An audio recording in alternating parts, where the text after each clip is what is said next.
Full-time mom ka ba ngayon? Lagi kang nasa bahay, nagsi-cellphone, nagti-TikTok, nanonood ng Netflix, pero hindi ka pa rin kumikita hanggang ngayon? Ayan, naghahanap ako ng mga full-time mother na naghahanap ng extra income na gusto nilang kumita gamit yung social media account nila, yung Facebook, yung TikTok nila. May good news ako sa iyo ngayon.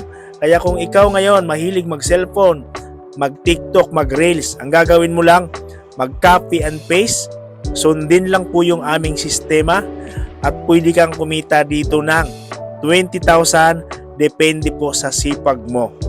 Ayan, kung isa ka rin sa single mom na naghahanap ka rin ng pagkakitaan, nasa bahay lang nagbabantay ng anak, pwede ka dito. Kaya kung isa ka rin ngayong empleyado or OFW na gusto rin makapag-for good dito sa Pilipinas, pwede nyo po itong gawin part-time, itong aming copy and paste.